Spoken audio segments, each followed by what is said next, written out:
Peringatan, animasi ini dibuat dengan tujuan sharing pengalaman pribadi sang pengirim cerita. Dimohon untuk menghargai cerita tanpa menyudutkan beberapa pihak. Selamat menonton. Halo, kenalin, gue April. Gue mau berbagi pengalaman waktu gue masih kuliah tahun 2019. Gue kuliah di salah satu universitas negeri Bandung. Yang awalnya gue ngekos sendirian, akhirnya gue ngontrak sama kedua teman deket gue. Jadi gue sama kedua teman gue ini udah kenal sejak SMP. Kita satu sekolah dari SMP, SMA, dan akhirnya diterima di univ yang sama meskipun beda jurusan. Kenalin, temen gue Jen dan Alia. Kita ngontrak rumah dengan 3 kamar, jadi masing-masing punya kamar sendiri.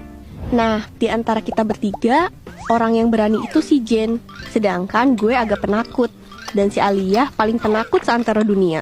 Jadi alasan kita ngontrak ya biar rame dan gak kesepian. 1 tahun pertama tinggal di kontrakan masih aman-aman aja. Soalnya banyak teman SMA kita yang jadiin kontrakan ini sebagai base camp. Hingga masuk tahun kedua, ada kejadian-kejadian janggal yang awalnya kami hiraukan. Pada suatu malam, gue harus begadang karena ada tugas untuk persiapan panitia ospek jurusan. Jen dan Alia udah tidur lebih dulu, dan lampu kamar mereka pun udah gelap. Gue baru selesai ngerjain tugas sekitar jam 1 pagi, dan gue ke toilet buat bersih-bersih dan tidur. Tidur di toilet kan ya anjir. Enggak. Pagi harinya, gue harus bangun subuh banget buat persiapan. Pas masuk ke kamar mandi dengan mata yang masih berat, gue lihat ke arah tempat sikat gigi. Dan sikat gigi gue nggak ada.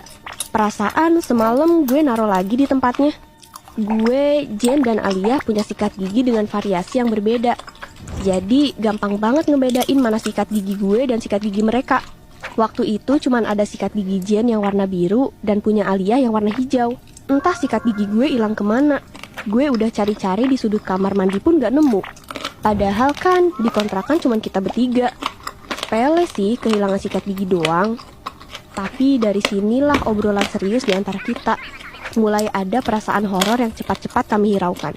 Sekitar sebulan setelah kejadian sikat gigi itu hilang dan mulai kami lupakan, di minggu pagi kita lagi beres-beres kontrakan. FYI, sebenarnya hampir setiap hari si Jen bebersih kontrakan. Dia termasuk orang yang rajin, yang gak bisa lihat ruangan gak rapi dan bersih. Urusan bawah kompor, lantai kamar mandi, sampai belakang dispenser pun dilap dengan teliti. Alia juga ngebongkar dan ngelap bagian yang kotor. Hingga tiba-tiba Jen teriak manggil kita berdua.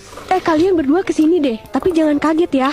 Kita ngedeket dan lihat Jen narik sesuatu dari dispenser. Ternyata itu sikat gigi gue yang hilang. Kondisinya juga